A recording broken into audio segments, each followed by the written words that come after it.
नमस्कार दर्शक बंधु, आज वीडियो को आपण मानक स्वागत करुचे। दर्शक बंधु, भगवान शिवंकर वाहन मानक मध्यरु प्रमुख हेउछि नंदी।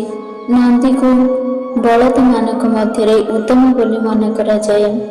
बलद माने मुख्यतः शांत स्वभावर होइथांती एवं मोह माया ठारू दूरे रहिथांती।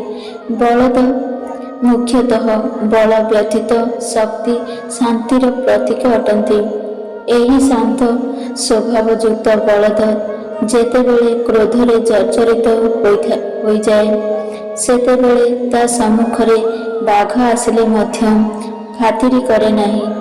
आज आमे जानिबा भगवान नंदी संपर्क जी क्रोधरे पूरा ब्राह्मण वंश को एभली अभिशाप देइथिले जहा वर्तमान पर्यंत ब्राह्मण माने एही अभिशापर मुक्ति पाई पारु नाहंती।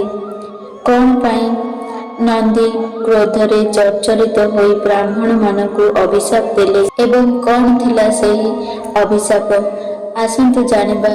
दर्शक बंधु, शिव पुराण अनुसार भगवान शिव को कठोर तपस्या करने द्वारा शिलांद्री ऋषि नंदी को पुत्र रूप में पाइथिले।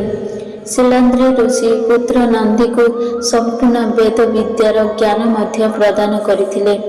अल्प आयुरे नंदी शिवंकर तपस्या निजर मन को निवेश कले।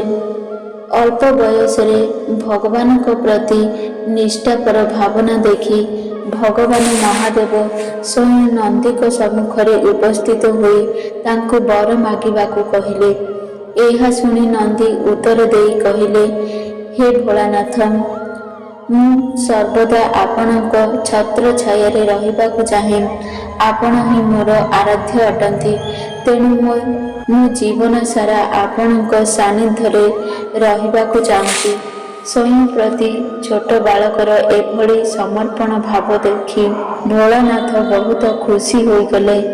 नंदी को आलिंगन करी एवं बलदर त्वचा प्रदान करिले एवं नंदी को निजर वाहन रूप में स्वीकार कले एवं नंदी को भगवान शिवंकर वाहन सहित प्रिय सखा बोली मध्य कुहाଯାଏ। तेबे नंदी कहीं समग्र ब्राह्मण वंश को अभिशाप देले।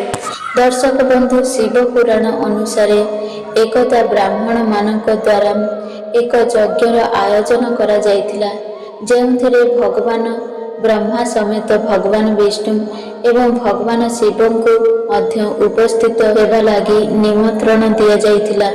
समस्त देवतागण आहुतिरे लीन थिले।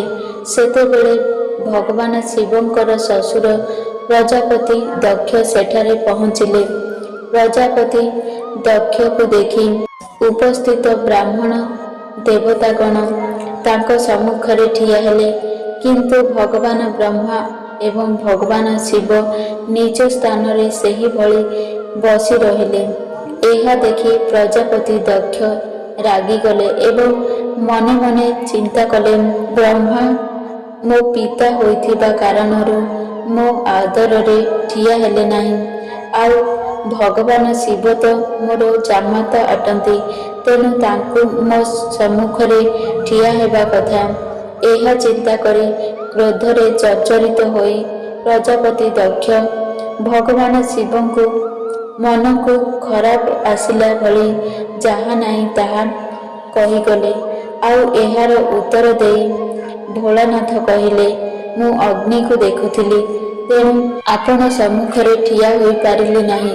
ए समय रे अग्नि ठारू पूजनीय आउ किए नाही। निज ज्वाई मुहरु एपरी कथा शुणी प्रजापति दक्ष आहुरी क्रोधान्वित होई हातरे जल नहीं भगवान शिव को अभिशाप देई कहिले, आज ठारू शिव कौनसी यज्ञर भागीदार हेबनी। मु एही मुहूर्तरे तुमको एही यज्ञरे निष्कासित करिछि। एहा शुणी भगवान शिव मौनित रहिले, किंतु तांकर सखा नंदी को मनरे क्रोध सृष्टि हेला।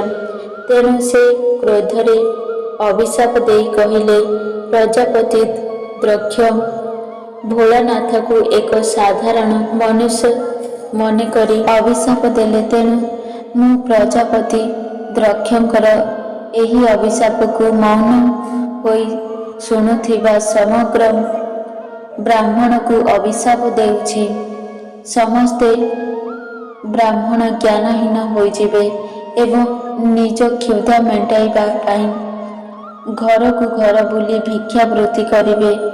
ଦର୍ଶକ ବନ୍ଧୁ, କୁହାଯାଏ ନନ୍ଦୀଙ୍କର ଏହି ଅଭିଶାପ ଠାରୁ ବ୍ରାହ୍ମଣମାନେ ଘରକୁ ଘର ବୁଲି ଭିକ୍ଷା ମାଗି ନିଜର ଜୀବିକା ନିର୍ବାହ କରନ୍ତି। ଯଦି ମୋ ଭିଡ଼ିଓ ଆପଣମାନଙ୍କୁ ପସନ୍ଦ ଆସେ ତାହେଲେ ଭିଡ଼ିଓକୁ ଗୋଟିଏ ଲାଇକ୍ କରନ୍ତୁ ଏବଂ ଆମ ଚ୍ୟାନେଲକୁ ସବସ୍କ୍ରାଇବ୍ କରନ୍ତୁ। ଜୟ ଜଗନ୍ନାଥ।